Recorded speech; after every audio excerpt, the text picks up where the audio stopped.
Hello, everybody. Welcome into Sports by GSMC Podcast Network. I am your host, Jeremy Lapidus. Today we have a big show. If you were not here yesterday, the first day of NFL free agency started, we are going to have a more calm, cool, collective head about it today. We're going to go through some of the big moves that we didn't cover in depth yesterday, along with there is still some breaking news. It's slowed to a trickle at this point, but there was a massive contract signed not 30 minutes ago with the Indianapolis Colts. We'll get into that in the fourth segment, along with any other breaking news that breaks while the show is going on. We had a massive trade last night, that being Brian Birds being sent to the Giants and receiving a 5-year, $150 million contract. There is a lot of money there. We'll break that trade down, winners, losers, as well as some other minor trades that happened yesterday. And in segment one, we are going to talk about the running back market. The running back market, which has done a complete 180 since last season. We've seen guys now, I believe 5 or 6 guys get signed, traded, or moved in the last 24 hours. So we're going to go over the running back market a lot. I find that really fascinating to see how it's working. And then we're also going to talk a little bit about where Justin Fields stands right now. After that first day when 4 or 5 quarterbacks went off the boards to 4 or 5 quarterback-needy teams, where does that leave Justin Fields? Does he even have a place to be a starter anymore? We'll answer all that in just a little bit, but before we get too far into it, remember that if you would like to be an even bigger part of the show than you already are, all you need to do is go to gsmcpodcast.net. Again, that link is gsmcpodcast.net. Leave a tip or donation with a message. That message will pop up on the bottom of the screen there. We'll have a little talk about what you had to say. Your message will be there for everyone across all platforms to see: YouTube, Twitch, X, everything like that. We'll have a little conversation. We appreciate anything that you do give. Again, that link to leave a tip or donation is gsmcpodcast.net. But like I was saying, let's just get right into it. Segment one, we're going to talk about the running back market. And this is something that, at least for me, is the most fascinating part of NFL free agency so far. Of course, you have your major stories with the quarterbacks like Kirk Cousins signing that massive contract in Atlanta, Russell Wilson going to Pittsburgh, a couple other quarterbacks. They're always going to get the headline because the quarterback is a huge position. But the position that's been the most fascinating to me, at least, while covering the NFL free agency so far, has been the running backs. If you remember back to last year, 3 or 4 of the top running backs in the league were franchise tagged. That being Saquan Barkley, Josh Jacobs, Tony Pollard. All 3 of those guys were franchise tagged. Excuse me. And Jonathan Taylor in there as well. Although Jonathan Taylor did end up getting paid mid-season, so he's not part of this list anymore. All 3 of those guys have now gotten big contracts elsewhere. And it's not just them. Derrick Henry was a free agent running back. He just got paid today. Joe Mixon got traded. Aaron Jones got signed. There's a lot of guys out there, a lot of running backs specifically. Austin Eckler got signed as well. These are guys that last year would have been thrown to the side, cast away, oh, they're too old. And now they are getting these contracts. Now, they're not massive contracts by any stretch of the imagination, but these are big-name guys that are getting contracts. Now, Saquon's was a big contract. I believe it was like 12 and a half a year or something like that. So that's pretty good for him. Everyone else was below 10. And that's kind of what we expected out of the running back market. But the fact of the matter is the running back market is popping. Every single player here is getting signed. And we'll start right there with Saquon. Saquon Barkley got signed by the Eagles, leaves the Giants. There's been a whole Twitter beef about it with him and Tiki Barber. Doesn't matter all that much. But the reason I think the running back market is having this, I guess I'll call it a resurgence, has to do with the fact that it has to do with what Christian McCaffrey did last season. I think the running backs would be in a worse position than they are without Christian McCaffrey. Christian McCaffrey being top 3 in MVP voting, arguably should have been the MVP. I don't think he should have, but you can make that argument, and you could make it convincingly for what he did last season. Christian McCaffrey has saved the running back position for at least a couple years. The running back position was in probably the darkest place it has ever been last offseason. They were being avoided like the plague. Everyone was like, "Oh, you can just get a guy out of college to replace the production." And for a lot of the time, they weren't wrong. They did get these young guys to replace production in a lot of places. Um, but what Christian McCaffrey did really, I think, sheds a light on how important the running back position can be. It's not just a position of run the ball down the middle 20 times a game. It's a very versatile position that can really turn your offense, add a whole new dimension to your offense. I think the running back position, it's never going to be that grind 3 yards in a cloud of dust that it used to be. Nowadays, it's going to be you have these guys that are fast, are athletic, can tote the rock, but also have receiving skills and can make you miss on the edge. Like kind of like a tight end that has more agility, I guess is the way to put it. Because what they have to do, what running backs are asked to do is crazy. You can't just eliminate that position entirely. And I think what Christian McCaffrey did last season, what Saquon did to a lesser extent last season, basically keeping the Giants afloat when they were a mess of an organization, uh, it really has rejuvenated the running back position as well as Jonathan Taylor. He came back about halfway through the season with Indianapolis, and he he really made a big difference in on that team. They almost made the playoffs. Uh, they were one pass away. Wasn't the running back's fault, but it's done a whole 180, and it's not just these big names. Smaller names like Zach Moss are getting paid nicely. Devin Singletary got a nice payday. There's a lot of running backs out there that are finally getting paid, and it's like I said, it's nothing jaw dropping. It's nothing like, oh my goodness, they really gave that to a running back. But it's good to see them start to get paid again. It's a step in the right direction. And there's two ways to look at this, right? The first way is running backs are saying, okay, I understand this is the market, and we will take what we get. That's one way to look at it, and I feel like it's a little cynical. The other way to look at it is running backs are getting some respect from front offices again. They're not being avoided. So time will tell whether or not this is going to be a trend. Uh, the cap is only going to go up. Players are only going to keep getting paid more. And one thing here about this show, Sports by GSMC Podcast Network, is we're all for players getting paid. No matter what I say, backbone of the message is players get your money. We're here for it. We support the players. But really only time will tell what the running back market is going to turn into, if it's going to be a viable market in the future. It's interesting to see because we're at a pivotal moment. This happens every generation. The game changes and it shifts away from something, and now it's going towards passing. Running backs used to be the big stars of the league. That's why you saw so many kids growing up wanting to be running backs. That's going to happen less and less now.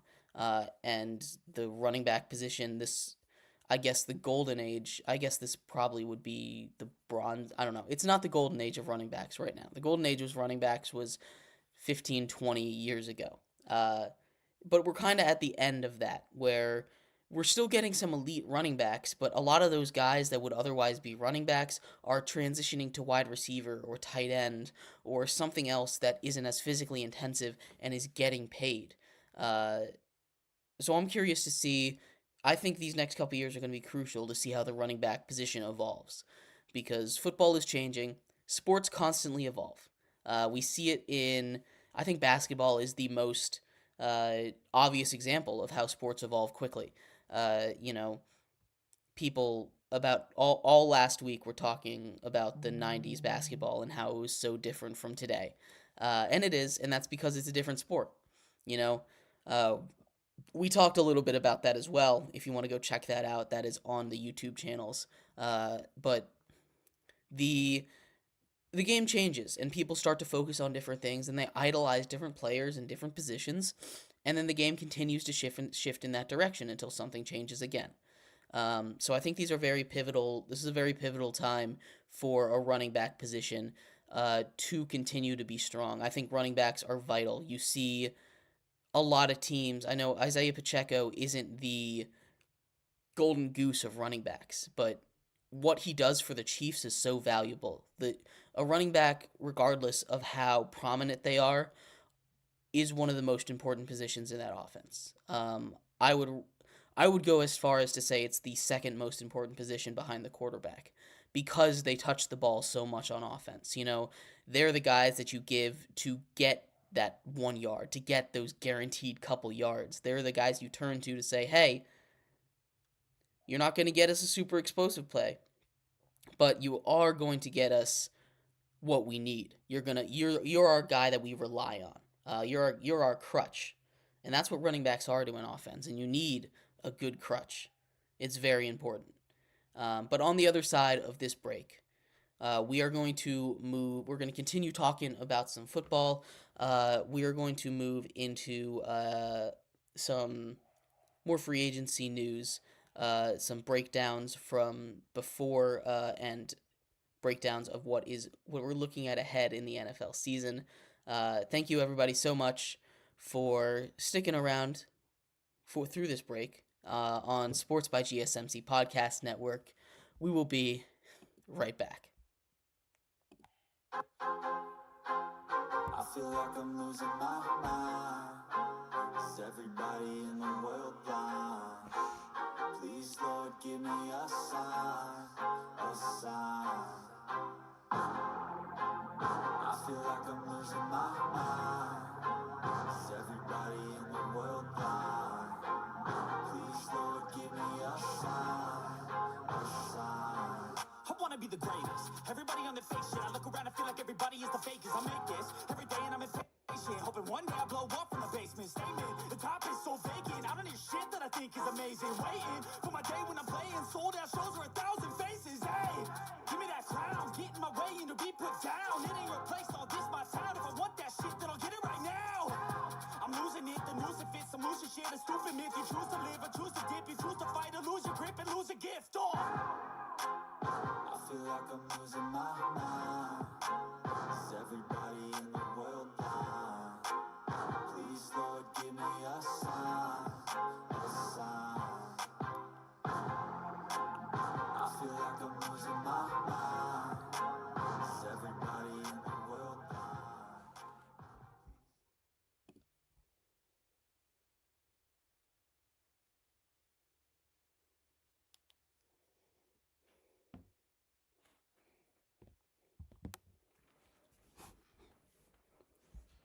Welcome back, everybody. Thank you so much for sticking with me through that break. If you are just tuning in here on Sports by GSMC Podcast Network, in that first segment, we broke down why I thought the running back market seemingly did a 180 from last year, having to do with Christian McCaffrey and how impactful he was, and that showed the rest of the league that, as well as the talent in this year's draft, that's always going to be a part of it. But the running backs have been paid.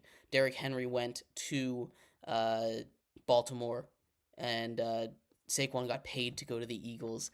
There's been a lot of movement around the league. So we are all for people getting paid here. In this segment coming up, we are going to break down one of the massive trades that happened yesterday, that being Brian Burns being traded to the New York Giants, what that means for the Panthers, what that means for the Giants as far as look ahead, not just at this season, but seasons to come. What kind of message it sends from each of the front offices. But before we get too far into that, remember that if you would like to be an even bigger part of the show than you already are, all you need to do is go to gsmcpodcast.net. Again, that link is gsmcpodcast.net. Leave a tip or donation. It'll pop up on the bottom of the screen there for you, me, everyone else to see across all platforms, YouTube, Twitter, Twitch, anywhere we are streaming live. We appreciate anything that you do give. And again, that link to tip or donate is gsmcpodcast.net. But like I was saying, we are going to get into one of the two massive trades that happened earlier yesterday. That being Brian Burns, star defensive end from the Carolina Panthers, being traded to the New York Giants. And what makes this move super interesting is that isn't it is the context that is around this. Starting off, the compensation for this trade was a second round pick and a fifth round pick to the Carolina Panthers. The Carolina Panthers, who obviously are not a very good team. They're a team that is in full rebuild mode. They went out and they put out a lot to go and get the quarterback that they thought would be the quarterback of their future in Bryce Young, and that obviously did not work. And there's a lot of factors. I'm not ready to cast Bryce Young off yet as a bust, but there's a lot of factors. He definitely had a part in it. The coaching staff had a major part in it as well. Apparently, news broke a couple days ago that they changed the entire playbook a week before the regular season started. So everything that he had done up to then was pointless. So it's not all his fault for the season that he had. But the Panthers were awful either way. No matter how you slice it, no matter who you give the blame to, the Panthers were not a very good team. So Brian Burns, one of the mainstays on that Panthers defense that in all honesty hasn't been that awful. Now, last year, again, everything was awful for them last year, so the defense was not very good. But Brian Burns has been a stud on that defense for quite some time. Such a stud that 2 years ago, when the Rams were trying to make a Super Bowl run, they offered the Panthers 2 firsts and a second for Brian Burns. The Panthers, who at the time were semi-competitive for a wild card spot, they were about 500. They turned it down. They said, no, Brian Burns is too important. He's going to be a mainstay on our defense for as long as he's here. He is a Panther. He is not going anywhere. And just 2 years later, here we are. Brian Burns has been franchise tagged twice. He almost sat out all of last season. He did threaten to do that and eventually came back and played that first game. He has been traded to the New York Giants, making that Giants defensive line, and I don't want to overreact here. I do have a little bias here as a Giants fan, but making the Giants defensive line one of the best in football. And I know that might sound crazy if you haven't looked at it, but Dexter Lawrence on the inside, he's a top 5, probably top 3 defensive tackle in the entire league, only behind Chris Jones, Aaron Donald. He is one of the best. Then you have up-and-coming pass rusher in Kayvon Thibodeau, who is kind of underrated. He does play for the Giants. He's not the most complete package, but he's very good at getting pressure on the edge. And then you add Brian Burns, who at his peak was a top 5 pass rusher in the league. Now, last year, again, a lot of that had to do, it wasn't his greatest season, and I think a lot of that had to do with the fact that defenses could just kind of key in on him because the rest of the Panthers were not that big of threats. That defense took a big step back, but you could make the argument that Brian Burns is a top 5 pass rusher in the league, and for the Giants to get him for a second and a fifth really is huge. Now, the Giants aren't really a team that's competing this season. They have made a couple moves. They lost Saquon Barkley, obviously. That's the big move that's surrounding them. But bringing in a guy like Brian Burns to help shore up that defense is going to be really, really, really big. Again, those Giants Super Bowls of the early 2010s, late 2000s, they were built on the line. So they're building up that defensive line, and they're also building up that offensive line. They've made a couple really sneaky good signings on that offensive line. That's what they were focusing on. They got 3 or 4 starting offensive linemen. Excuse me. They got 3 or 4 starting offensive linemen, and they've really worked hard to build it up next to Andrew Thomas on the left side. It'll be interesting to see how they all gel together. The Giants are still trying to compete.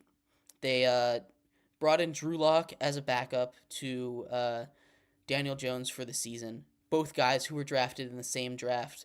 Both guys who I thought were very similar quarterbacks coming out of the draft. So it's interesting to see them on the same team now. But the Giants bringing in a backup is important. Obviously, Daniel Jones is not the answer, it seems. He does have one more year to prove it, so maybe he can get something done without Saquon.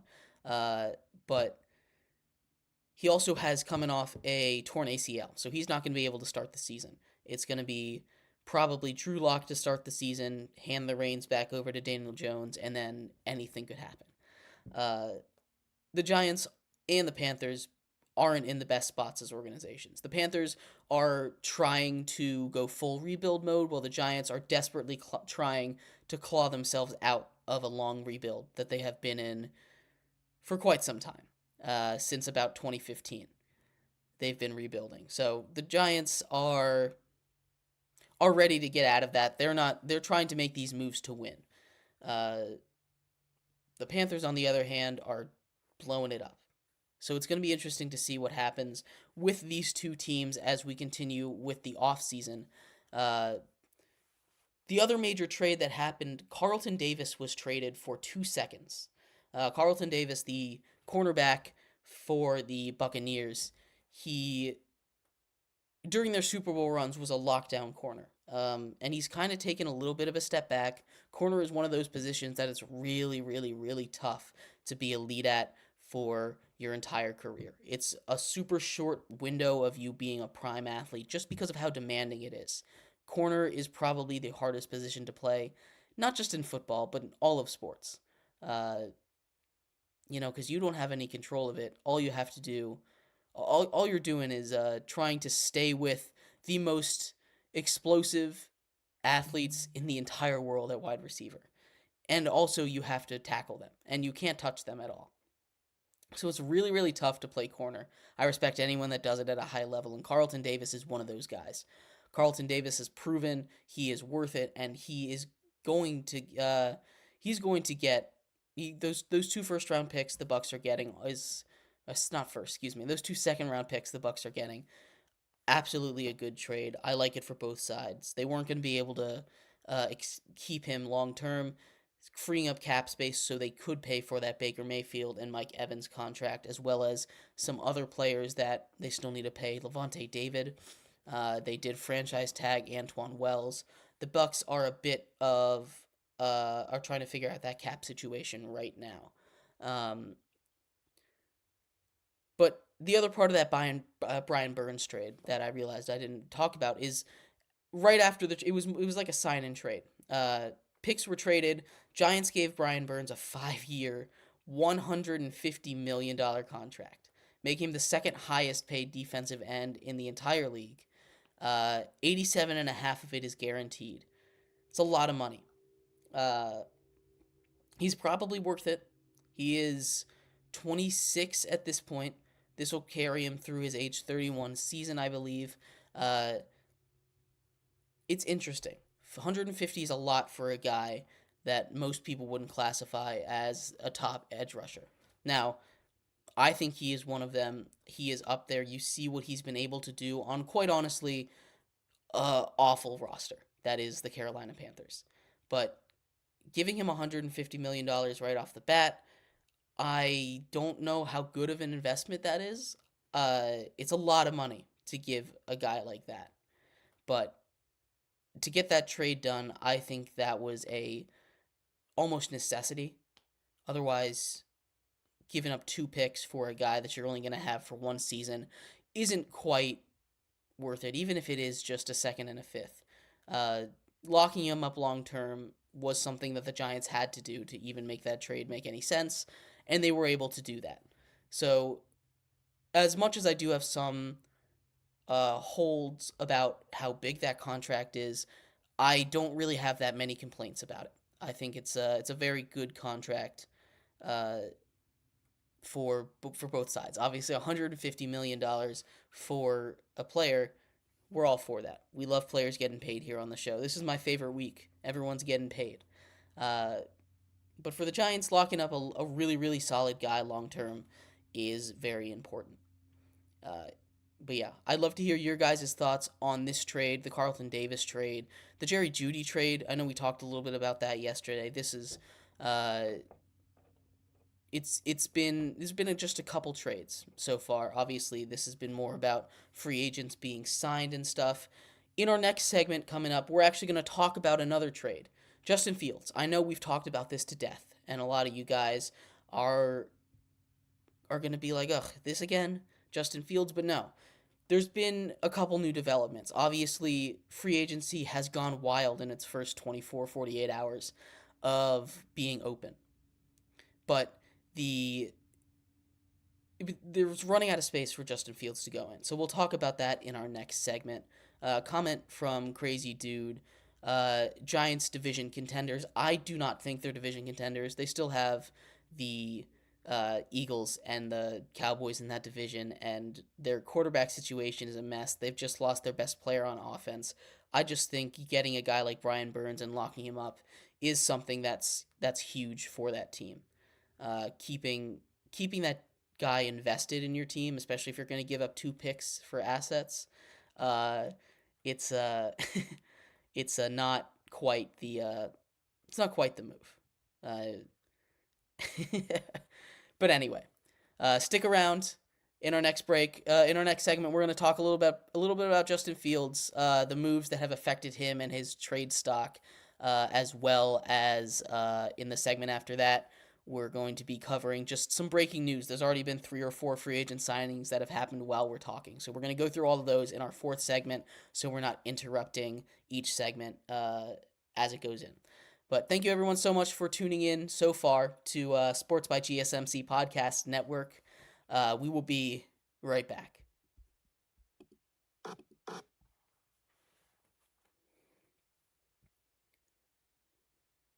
For the best and latest podcasts available anywhere, go to the podcast app on your cell phone and type in GSMC to access free content-rich podcasts on health and wellness, book reviews, sports, entertainment, relationships, social media, movies, technology, finance, and even weird news.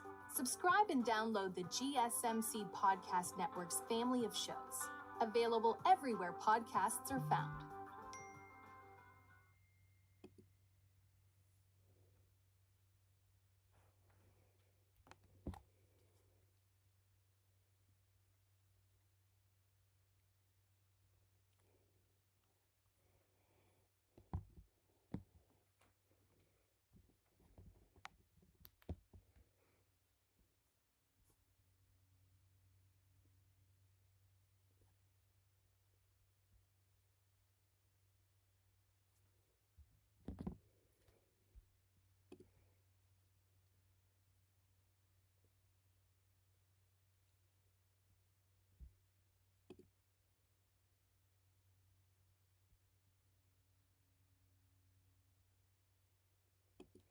Welcome back, everybody. Thank you so much for tuning in. If you were just tuning in, you missed a good first half of the show. We started off our show talking about the running back market, how it has done basically a complete 180 since the beginning of last season, when all the running back craze of, oh, you can't pay a running back, really took the public by storm.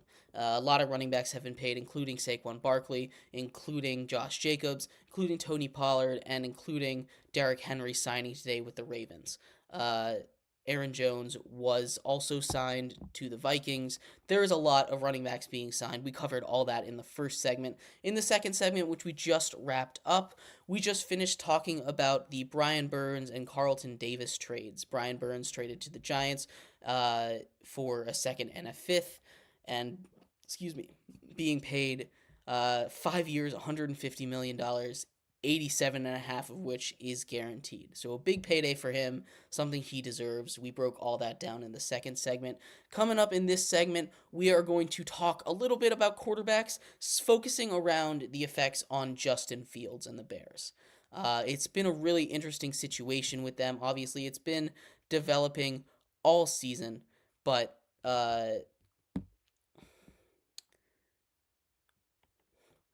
it's been an interesting development all offseason. It's been the big story. Obviously, free agency just started. There's been a lot of Justin Field talk all off season long. We're going to do a little update on where that sits with all the quarterbacks that have been signed to quarterback needy teams and where he might end up now. But before we get into that, remember, if you would like to be a bigger part of the show than you already are, all you need to do is go to gsmcpodcast.net. Leave a tip or donation. A message will pop up on the bottom of the screen for you, me, everyone else in the world to see that is watching. That includes people on YouTube, Twitch, Twitter, X, whatever. But yeah, everywhere we stream, not just you, not just the people in the chat with you, but everyone can see it. We'll have a little conversation. Again, that link is gsmcpodcast.net. We appreciate everything that you do give, and we appreciate you for watching. But like I was saying, let's just get right into that segment. Justin Fields, the Justin Fields saga. I'm going to give you a brief synopsis, and then I'm going to give you where we're at. For those who have not been following, I don't know if you have been following football at all, but if you have, you probably know at least the basics of this. The Bears have a quarterback, Justin Fields, who is iffy on whether or not he's a true franchise starter in the league. He's shown flashes, but he hasn't been able to really put it all together and prove that he is, that guy.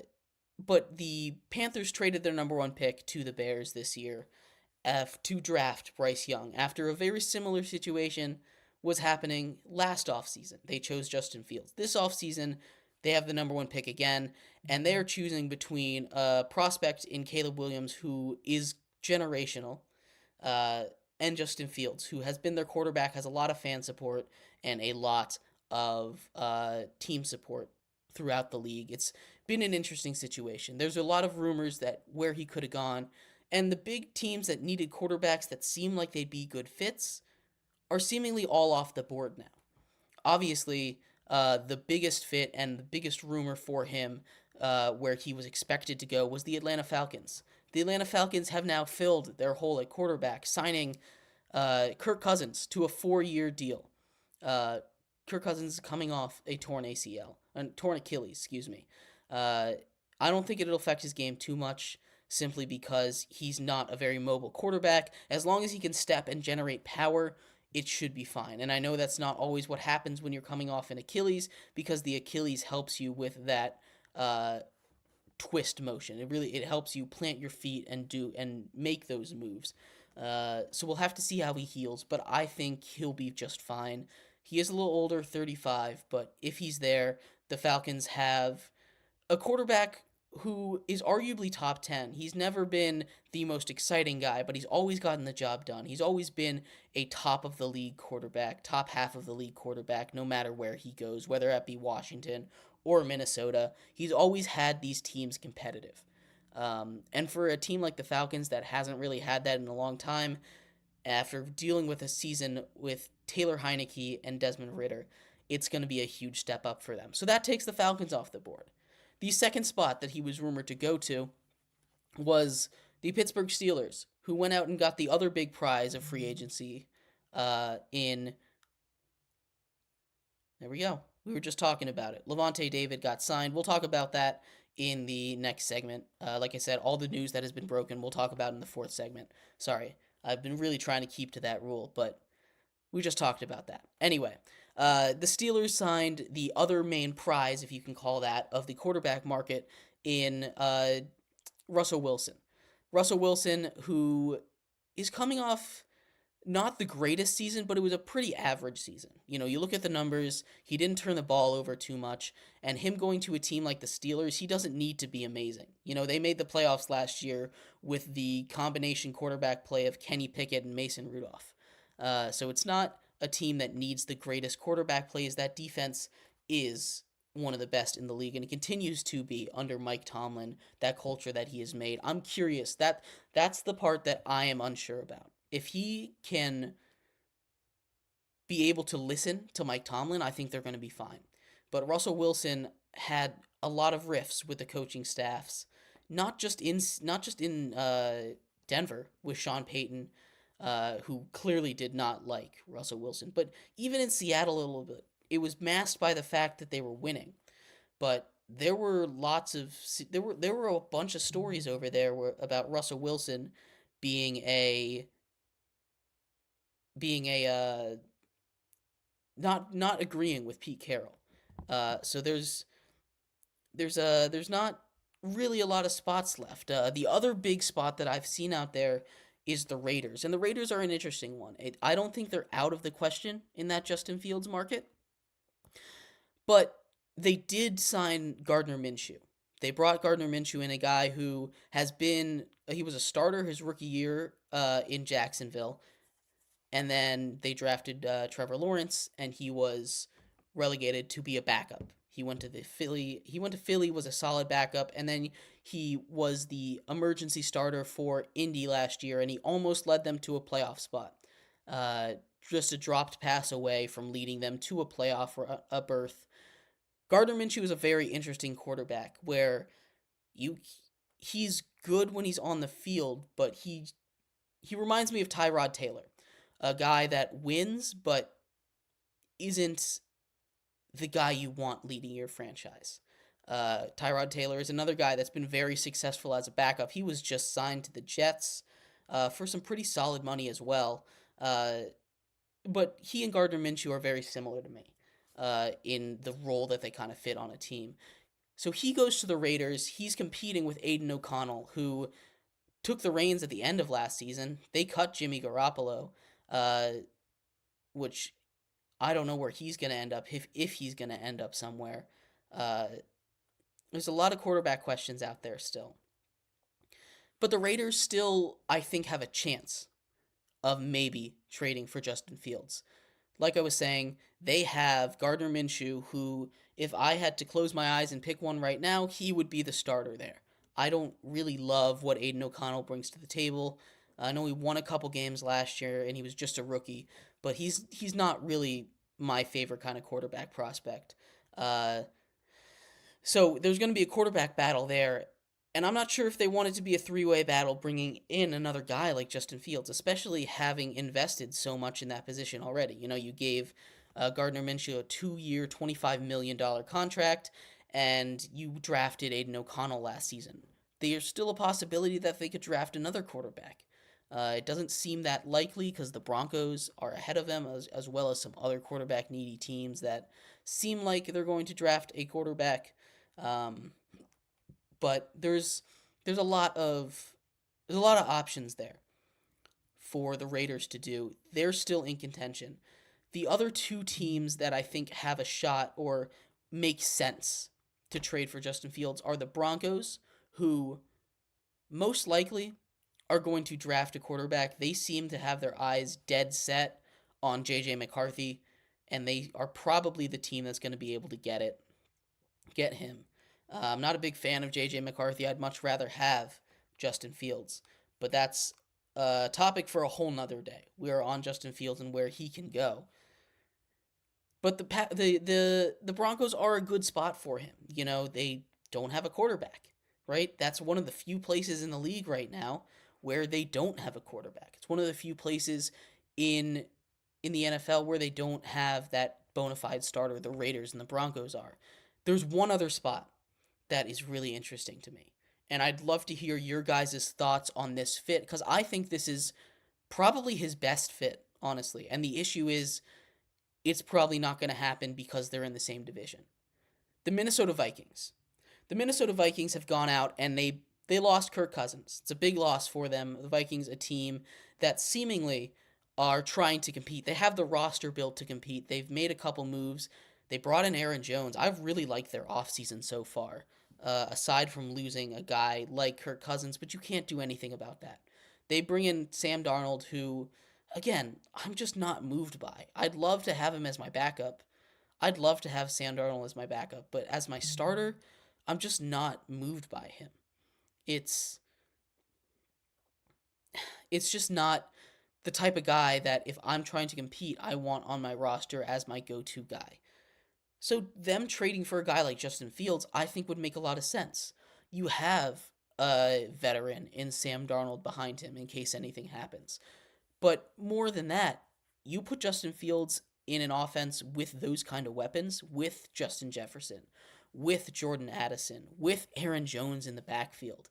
That offensive line is really solid, and the wheels that Justin Fields has with that Kevin O'Connell offense, they're going to really be able to open it up.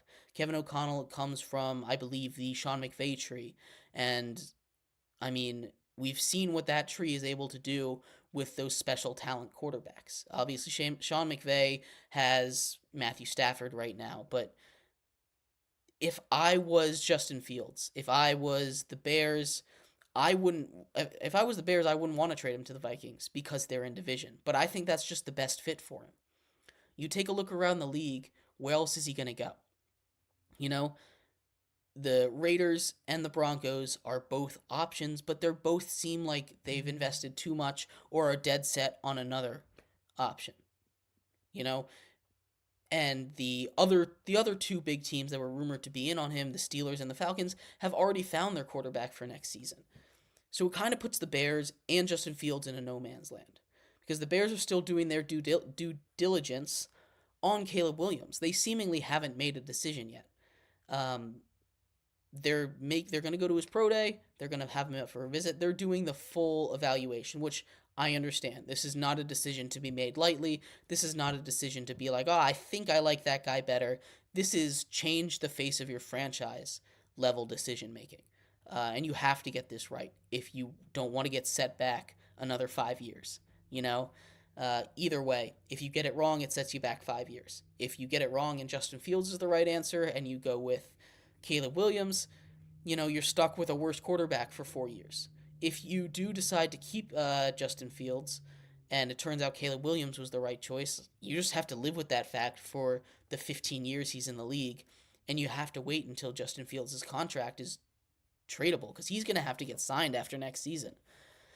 It's not a situation that I envy the Bears for. They are in a tough spot, but the Vikings are one of those last teams in the NFL that I think have a fit for him, at least as a starter.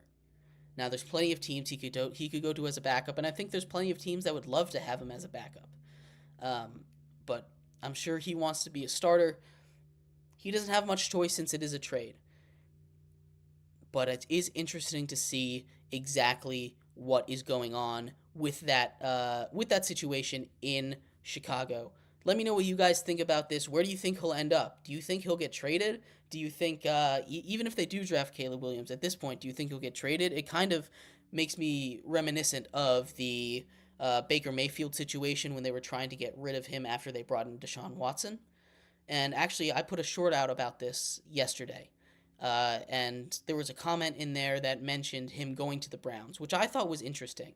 The Browns don't seem like the type of team that would trade for him simply because they have that Deshaun Watson contract that is so massive on the books. They really can't afford to bring another quarterback in, and they're kind of locked in with him. You have to kind of see it through. So I don't really see if that one doesn't make a lot of sense to me, but that is one that I heard directly from you guys just yesterday. So keep them coming. I'd love to hear your thoughts and why you think they're going to go there. But I think the Vikings are the best spot. I just don't think he's going to go there. He's going to probably be a backup on some team. They're probably not going to get much for him. They might even have to cut him.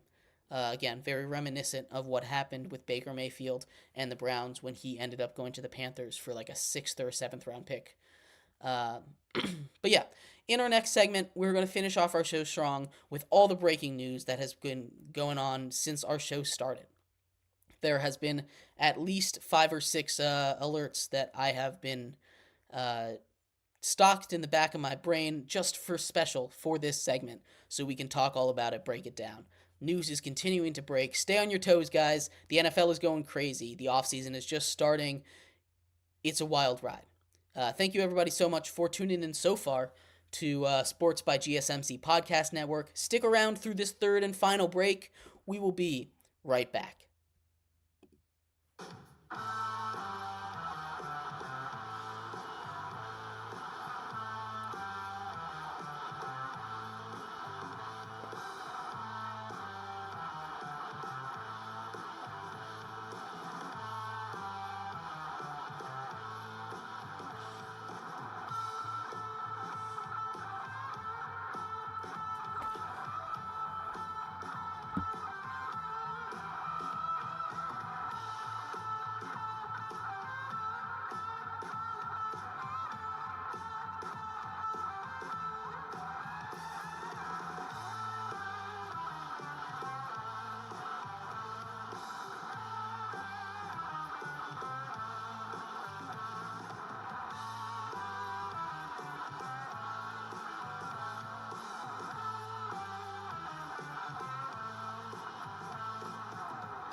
Welcome back, everybody. Thank you so much for sticking with me through that break. If you are just tuning in for the first time here on Sports by GSMC Podcast Network, we have had a full show.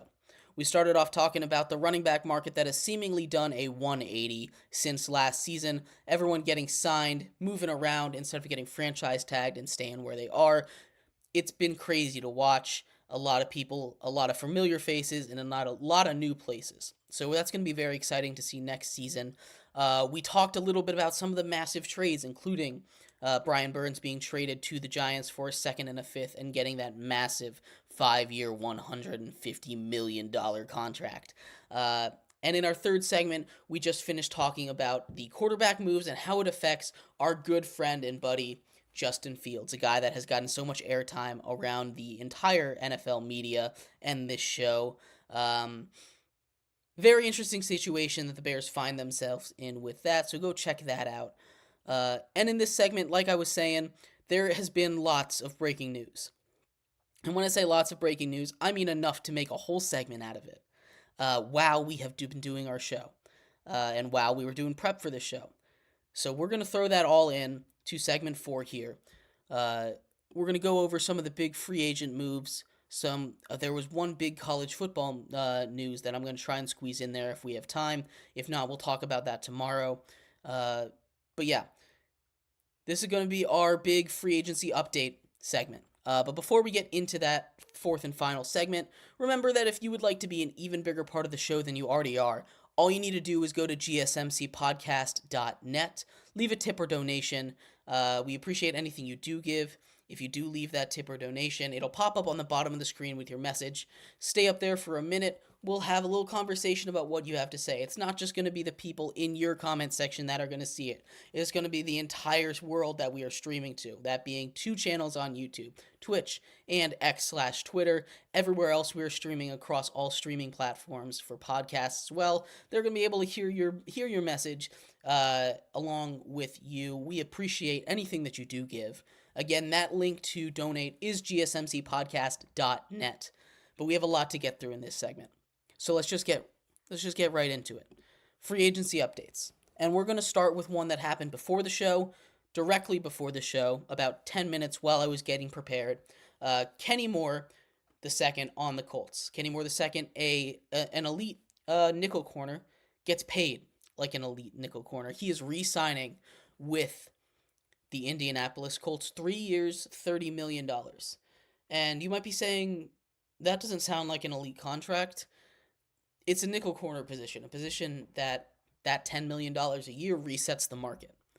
That is the new record for a nickel corner to be paid. He has 13 interceptions in the last 2 seasons, which leads the entire position by a large margin. He is not just a really great pass defender, but having a guy like Kenny Moore in that locker room for leadership, for run support as well. He's a very good tackler in the run game. Kenny Moore is very important to that Colts defense that is stingy. They might not be the best defense in the league, but they are very good at creating turnovers. It's something that's been kind of coded into their DNA. You know, we're going to get the ball. It's bend, don't break. We're going to turn you over 2 times a game. It's very fun to watch. It's a little risky sometimes, and it doesn't always work. But when it does, they can go toe-to-toe with just about any offense. And we've seen that a whole bunch of times throughout the years. Kenny Moore is a huge part of that. They had Shaq Leonard, who was another big part of that. He was let go last season. But keeping Kenny Moore around is a huge part. And the Colts have done a lot of signing this offseason. The Colts are a very interesting team. They haven't signed anyone from the outside. You know, you keep hearing about the Colts in the news. They've got Michael Pittman back. They've got offensive linemen back. They've got now Kenny Moore back. It's really interesting. They're one of 5 teams that have yet to sign a free agent from the outside. The Bucs are another one, who we were talking about them before with Baker Mayfield and everything that's been going on with Carlton Davis as well in that second segment. They signed Lavonte David. Again, the Bucs are one of those 5 teams, along with the Colts, who have yet to bring in an outside free agent. They bring in, they re-sign Lavonte Davis. It's only a 1-year deal worth up to $10 million. Lavonte David is not quite the same guy he was during those Super Bowl runs, but he is still an elite player on offense. He is still not on offense, on defense. Excuse me. He still has the ability to be an elite linebacker there. His athleticism, his speed, his ability in coverage is something that's at the top of the league still.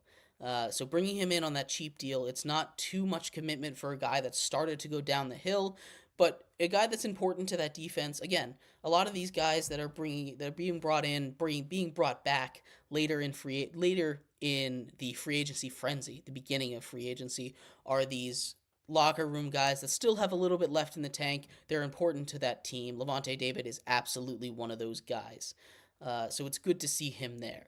A big one that happened as well while we were live has to be the the Washington Commanders signing Jeremy Chin, 1 year deal, leaves Carolina, and that's like the second or third defender that Washington has poached from Carolina. They got Frankie Louvu, who a very very good linebacker. He's going to be a huge part of that rebuilding defense on a 3-year, $36 million deal. But Jeremy Chin is a guy that I really like to watch. He exploded onto the scene his rookie year. He had like 2 or 3 pick sixes. He was a lot of fun to watch. Ball hawking safety, big hitter. I love watching Jeremy Chin. I love watching him play. I love watching the style of play that he has. It's one of those things that he's kind of a strong safety linebacker type guy more than the free safety center field. And what Washington really needs is just players on that defense. They were thrown over, thrown through, ran over, ran around all of last season. They just needed to get something done. And adding a guy like Jeremy Chin, who is so versatile, he can play linebacker, he can play safety, he can be that ball hawk. I think that's a really, really good deal, really underrated. We talked a little bit about safeties earlier this week or last week. The safety market is a really interesting one. Not from today's show, but from yesterday. Xavier McKinney, guy who was let go by the Giants, signed to the Packers for 4 years, $68 million. Huge contract for him. He is very good. He's more of that free safety type than Jeremy Chin, while he's more of a strong safety. So I'm very interested to see how this plays out in Washington. I think it's a really good signing for them. Like I said, I love Jeremy Chin. I think he brings a lot to the table defensively. The Panthers' defense has been gutted. They were already really short-handed, but now they've lost Brian Burns, they've lost Frankie Louvu, they've lost Jeremy Chin, and I believe they've lost a couple other guys.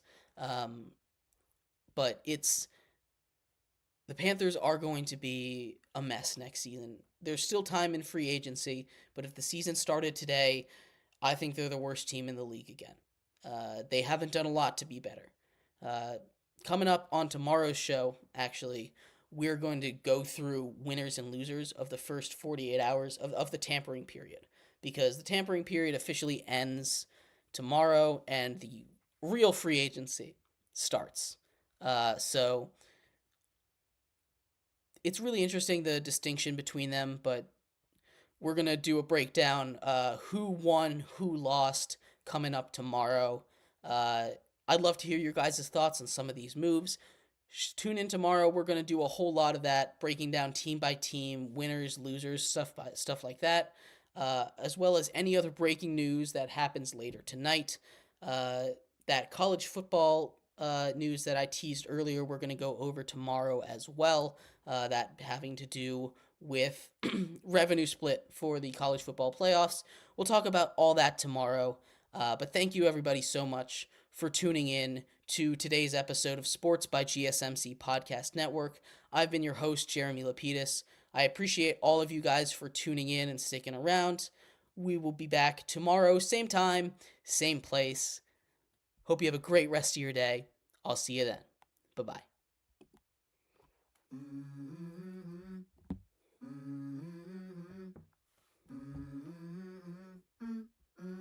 Let's go.